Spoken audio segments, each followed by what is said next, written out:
What's different about Wing Chun? What is unique about it? What defines Wing Chun? What makes it so special?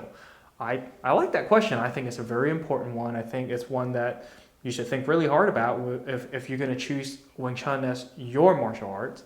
And I think one of the big ones that I always think about is called Batan But Wai.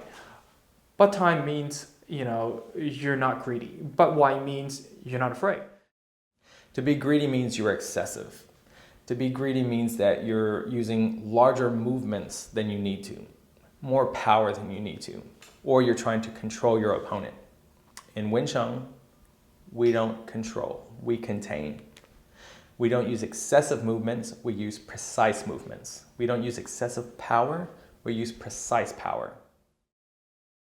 I think you can interpret greedy as in you're overly aggressive. You're committing to a move at the wrong timing, and somebody might hit you right at that time because you made a mistake.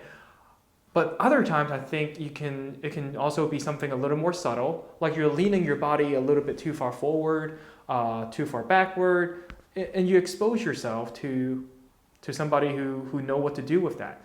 Now, don't be afraid. Well, afraid is like fear. It doesn't just mean you're scared, you're unprepared for an opponent.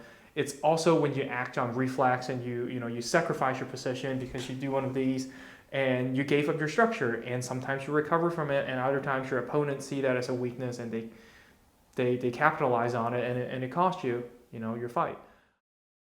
When you're afraid, that means you're unwilling to contact your opponent.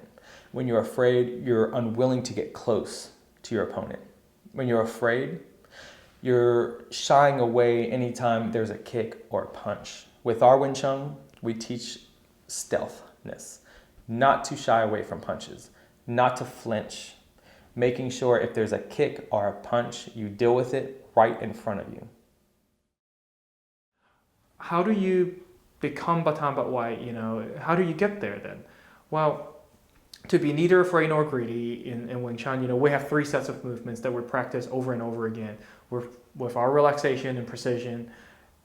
And these things are constructed to help you condition yourself to be in a neutral position.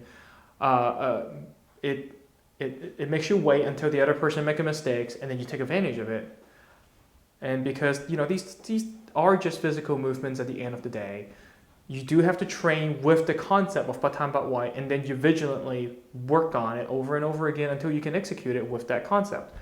Now, to perhaps look at this from another angle, think of yourself as a small, lightweight guy trying to outmaneuver a taller, heavier opponent. You have to be very patient. You have to know exactly when to pounce when there's an opening.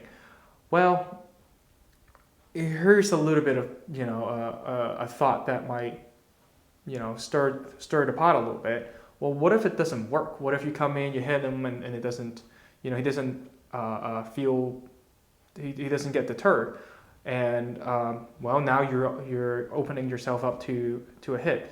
Well, looking at our teacher, Sifu, Kenneth Chung, what he demonstrates Wing Chun to us, sometimes it can be a simple punch or a simple kick or a simple turn, but these simple movements, when he does it, come with so much grace. The movements are very graceful.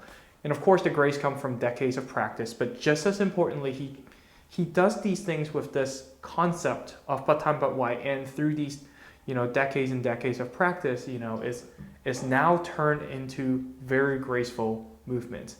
And that's exactly how you pick up the concept of Batan Bat Wai, and neither be afraid nor be greedy.